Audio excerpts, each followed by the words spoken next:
Praise the lord. దేవుని నామానికి స్తోత్రాలు. మీ అందరికీ వందనాలు. ఈరోజు మత్తయి సువార్త 22వ అధ్యాయము ధ్యానించుకుందాము.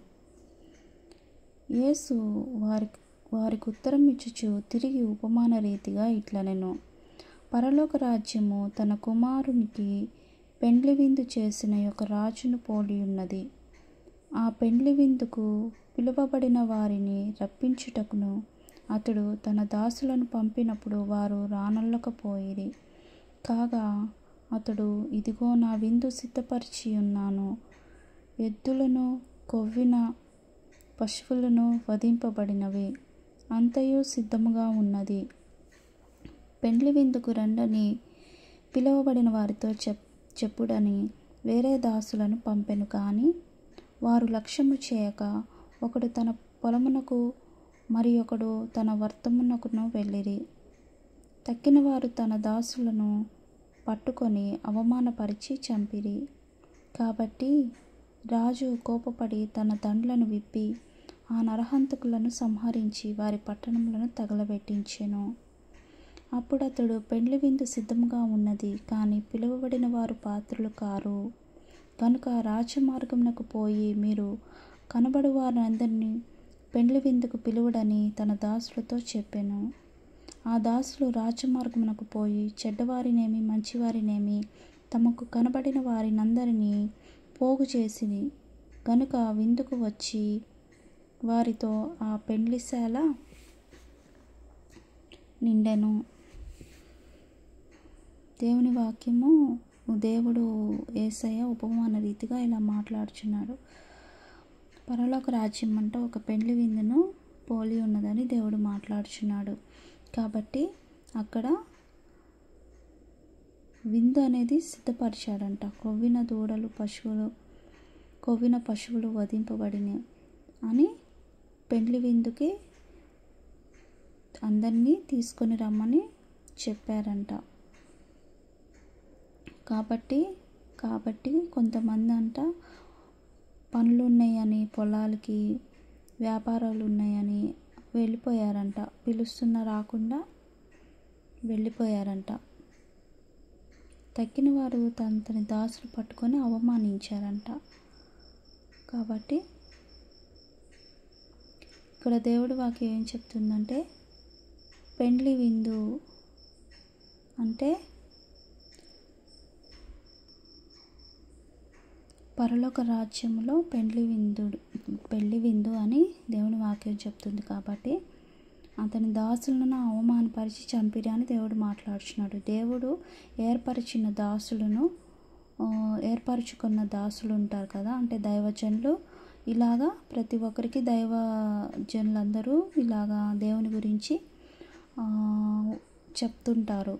దేవుని నమ్ముకోండి, పరలోక రాజ్యం సమీపిస్తుంది, కాబట్టి ప్రతి ఒక్కరూ యేసయ్యను నమ్ముకోండి, పాపపు జీవితాన్ని విడిచిపెట్టి మారు మనసు పొందుకోండి అని ప్రతి ఒక్క దైవజనులు చెప్తుండగా అలాంటి వారిని అవమానించారు అని దేవుని వాక్యం చెప్తుంది.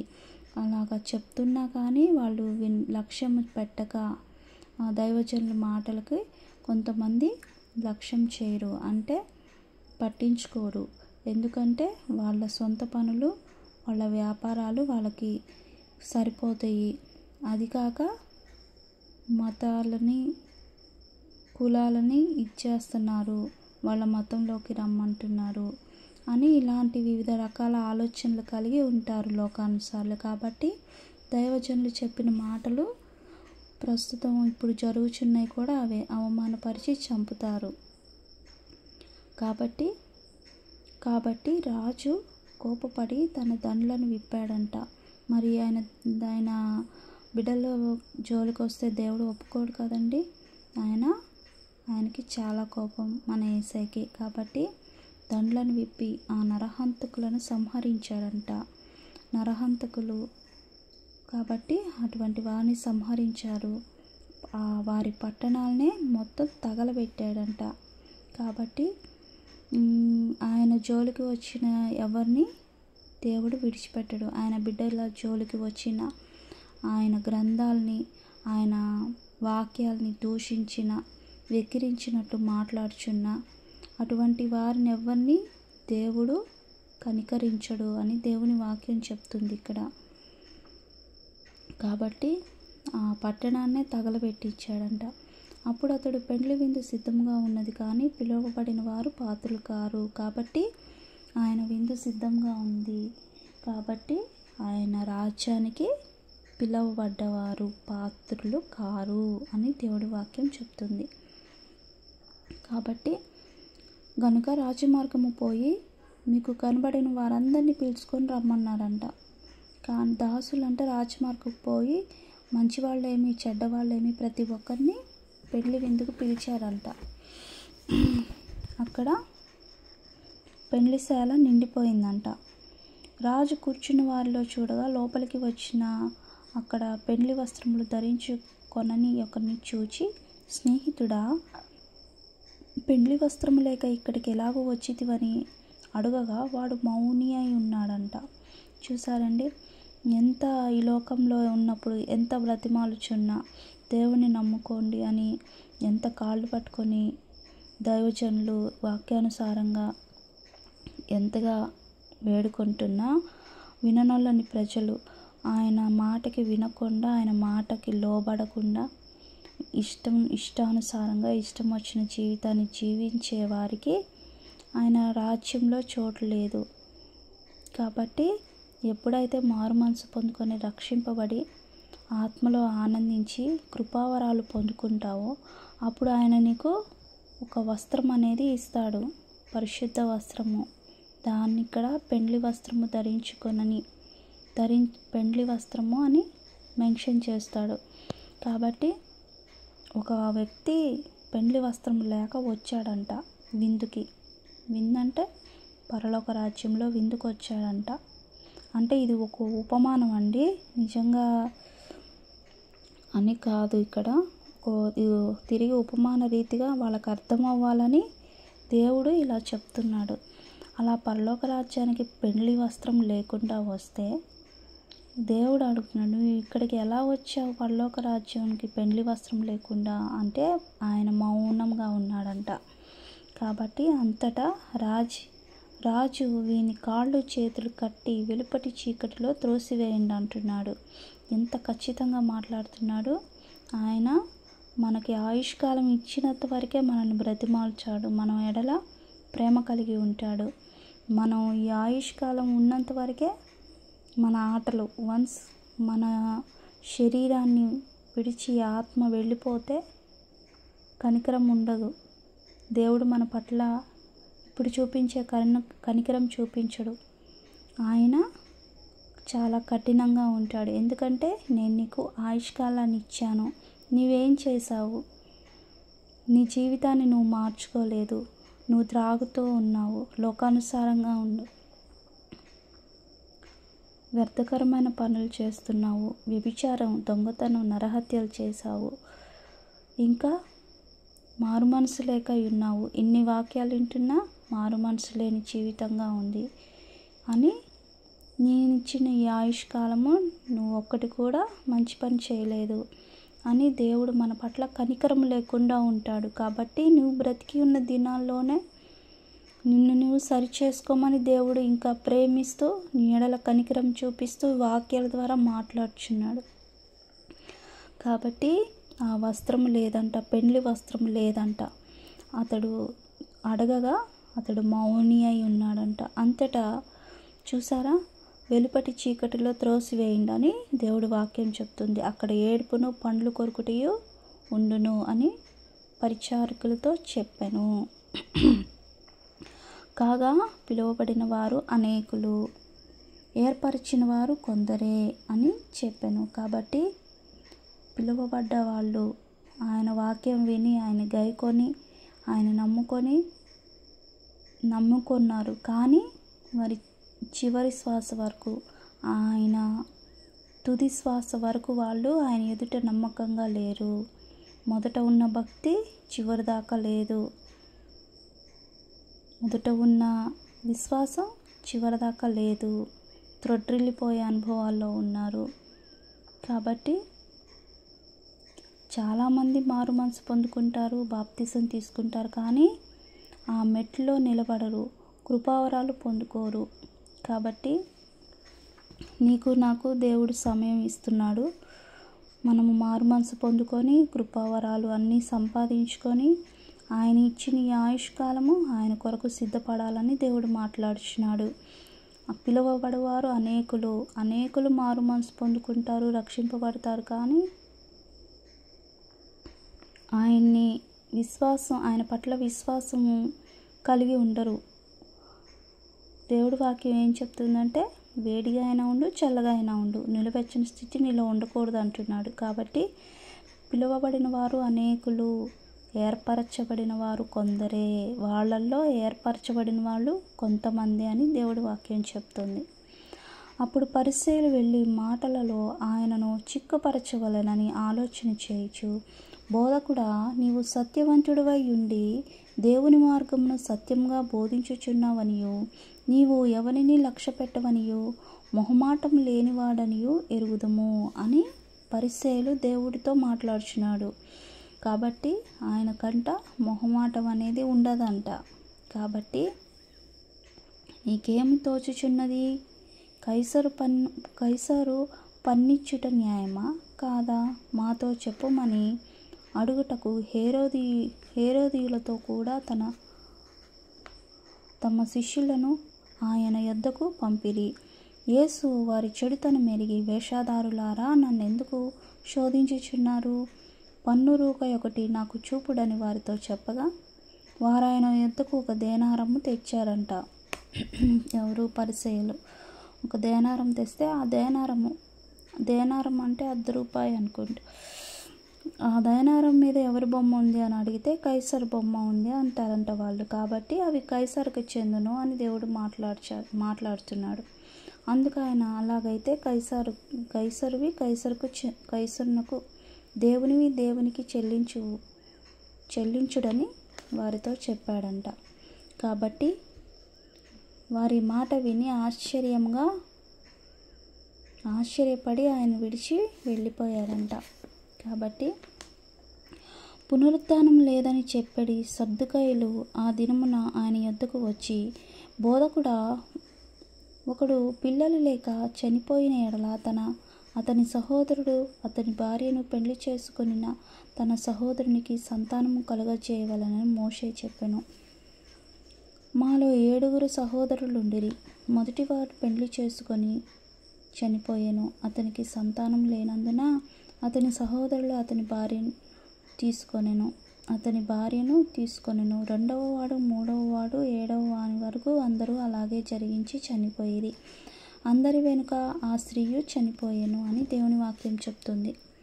అందుకు పునరుత్థానమందు ఈ 7 మరి ఆమె ఎవరికి భార్యగా ఉండిద్ది అని అడుగుతున్నారు యేసయ్యని. కాబట్టి ఆమె వీరందరికీ భార్యగా ఉండిద్దా అని ఆయన్ని అడిగారంట. అందుకు యేసు ఏమని సమాధానం చెప్పాడంటే, లేఖనమును కానీ దేవుని శక్తిని కానీ ఎరుగక మీరు పొరబడుచున్నారు. పునరుత్థానమందు ఎవరునూ పెళ్లి చేసుకొనరు, పెండ్లికి ఇయ్యబడరు. వారు పరలోకమందున్న దూతల వలె ఉందురు. మృతుల పునరుత్థానమును గూర్చి నేను అబ్రహాము దేవుడను, ఇస్సాకు దేవుడను, యాకోబు దేవుడనై ఉన్నానని దేవుడు నీతో చెప్పిన మాట మీరు చదవలేదా అని దేవుడు సమాధానం ఇస్తాడు.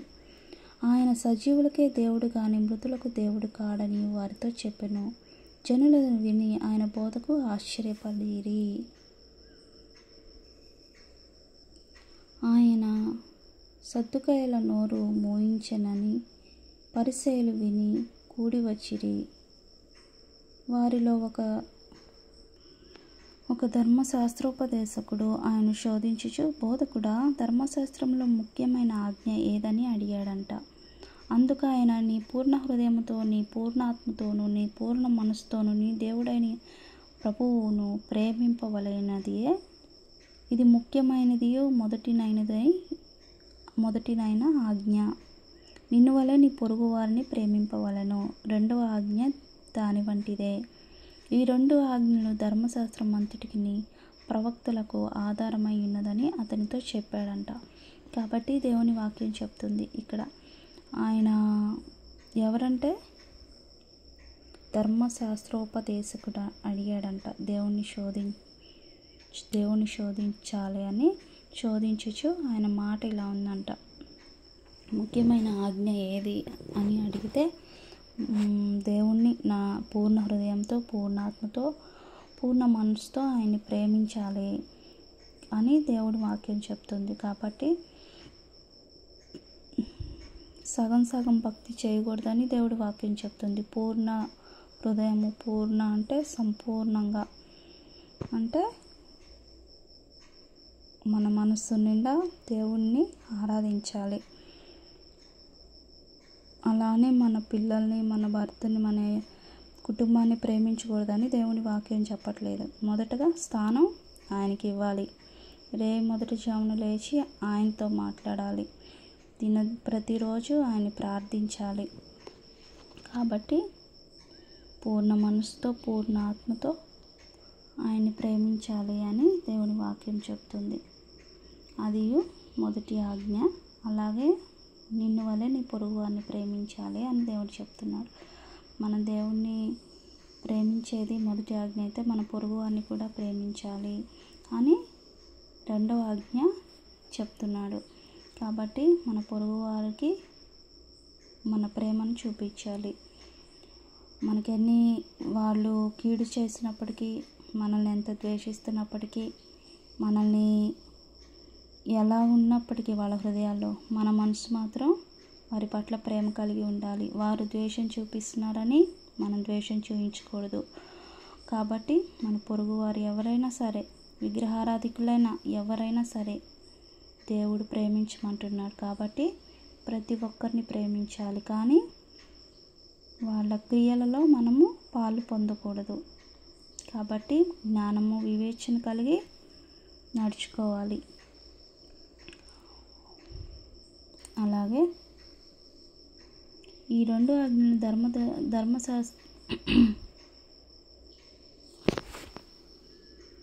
ధర్మశాస్త్ర మంత్రికి, ప్రవక్తలకు ఆధారమై ఉన్నవని అతనితో చెప్పాను. ఒకప్పుడు పరిసయ్యులు కూడి ఉండగా యేసు వారిని చూచి, యేసుక్రీస్తు యేసును గురించి మీకేమి తోచుచున్నది? ఆయన ఎవరి కుమారుడని అడిగాను. వారు ఆయన దావీదు కుమారుడని చెప్పిరి. అందుకు ఆయన, అలాగైతే నేను నీ శత్రువులను నీ పాదముల కింద ఉంచి వరకు నీవు నా కుడిపార్శ్వమున కూర్చుండుమని ప్రభువుతో చెప్పెను. కాబట్టి అని దావీదు ఆయన ప్రభువని ఆత్మ వలన ఎలా చెప్పుచున్నాడు? దావీదు ఆయనను ప్రభువు అని చెప్పిన ఎడల ఆయన ఎలాగూ అతనికి కుమారుడని వారిని అడుగగా ఎవడనూ మారు మాట చెప్పలేకపోయారు. మరియు ఆ దినము నుండి ఎవడనూ ఆయన ఒక ప్రశ్నయు అడగ తెగింపలేదు. కాబట్టి అక్కడ ఉన్నవాళ్ళు శాస్త్రోపదేశకులేమి, పరిచయులేమి, ప్రతి ఒక్కళ్ళు ఆయన్ని పరిశోధించాలి అనే తలంపులు కలిగి ఆయన్ని శోధించారంట. ఆయన్ని ప్రతిసారి నువ్వెవరివి, ఎక్కడి నుంచి వచ్చావు అని క్వశ్చన్ చేస్తున్నారంట. కాబట్టి ఇక్కడ ఆయన దావీదు కుమారుడు అని దేవుని వాక్యం చెప్తుంది. మీకేం తోచుందంటే ఎవరి కుమారుడు అని అడిగితే అంట ఆయన దావీదు కుమారుడని చెప్పిరి. వారు ఆయన దావీదు కుమారుడని చెప్పిరి. అలాగైతే నేను నీ శత్రువులను నీ పాదం కింద ఉంచి వరకు నీవు నా కుడి పార్శ్వము కూర్చున్నామని నా ప్రభువుతో చెప్పినని దేవుడి వాక్యం చెప్తుంది. కాబట్టి ఆయన మన జీవితంలో సమయానికి ఎటువంటి సహాయం అందకపోయినప్పటికీ నిరాశ చెందకుండా ఆయన ఇచ్చే వరకు మనం ఎదురు చూడాలి. ఆయన ఒకవేళ ఇవ్వలేదని మనం ఆయన్ని క్వశ్చన్ చేయకూడదు, ఆయన్ని దూషించకూడదు, సణుక్కోకూడదు. అలాగా ఉండకూడదని దేవుడి వాక్యం చెప్తుంది. కాబట్టి ఆయన రాకడతో వచ్చేంత వరకు మనము అన్ని విషయాల్లో ఓపిక, నిరీక్షణ చాలా ముఖ్యమైనది. మన జీవితాల్లో ఎదురు చూసే స్వభావము చాలా ముఖ్యమైనది. అటువంటి వారి పట్ల ఆయన కనికరం కలిగి ఉంటాడు.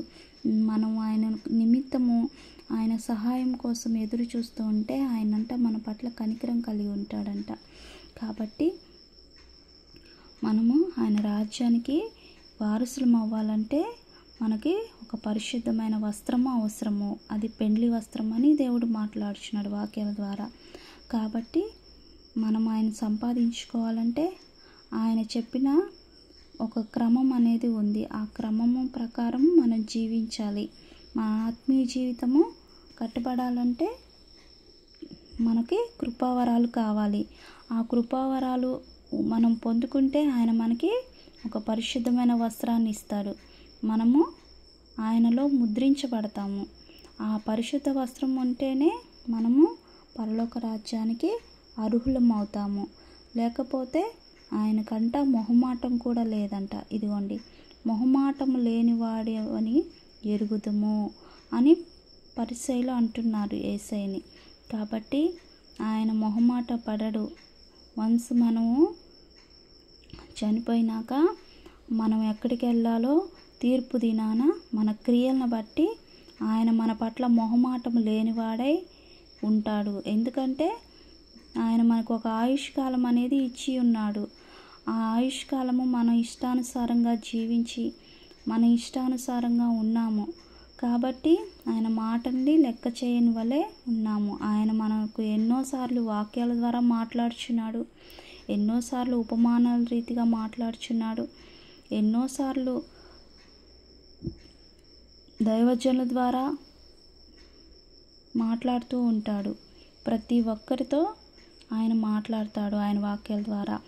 అలాగే ఇప్పుడు ప్రతి ఒక్క ప్రాంతంలో, ప్రతి ఒక్క దేశంలో, ప్రతి ఒక్క పల్లెలో ఎక్కడైనా సరే ఆయన వాక్యము ధారాళంగా విప్పబడుతుంది.